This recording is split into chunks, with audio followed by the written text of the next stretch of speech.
for all these doctors. In a classroom that works, it has to be this call and response, this relationship.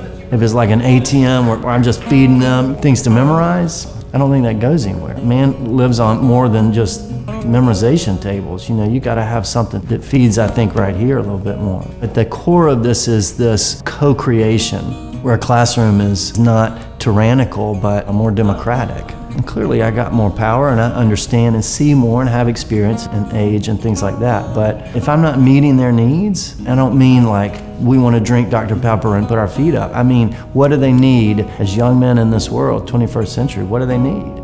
They know it. So can an English classroom meet that? What role does freedom play in love?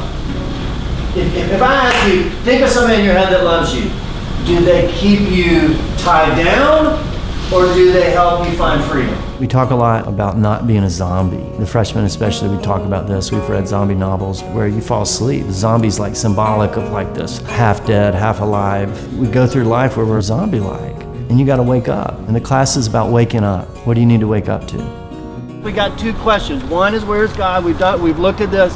The second is where's humanity? We talked about the perils of indifference. We talked about the idea of to be a full human, you have to have... Students in this classroom on day one are told, I expect something of you. You need to be empowered in this. You need to have a voice. You don't need to be passive in your education. In any classroom, once you leave school, seek out knowledge, be in charge. So that triggers them to lean forward instead of just going to sleep, hopefully. And then if they find something that's rich, if they lean forward and find something, their brother right here is saying something that hits them, they read a story that hits them, they write a paper that's like, oh my God, this really did something to me. Then they realize I'm telling the truth. I'm not lying to them. When you read this book, when you try to talk about these things, write your papers. It's not math. You can't solve this cleanly.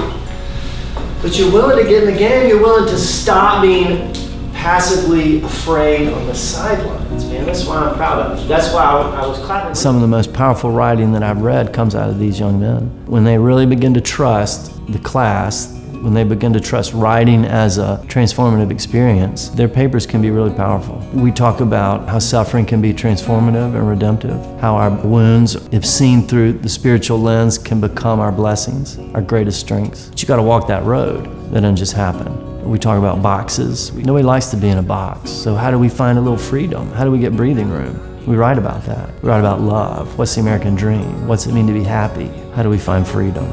What is in that paragraph? Like if you isolate that paragraph, you can see the open square. What's happening in that paragraph? New lives. New life, new life. Where? Trees, where else? What's it mean to fight for this country? What's it mean to be loved by this country? What's my job as a man? So you got more questions than you do answers.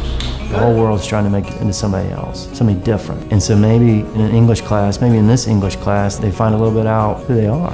And that can be life-changing. That can be everything.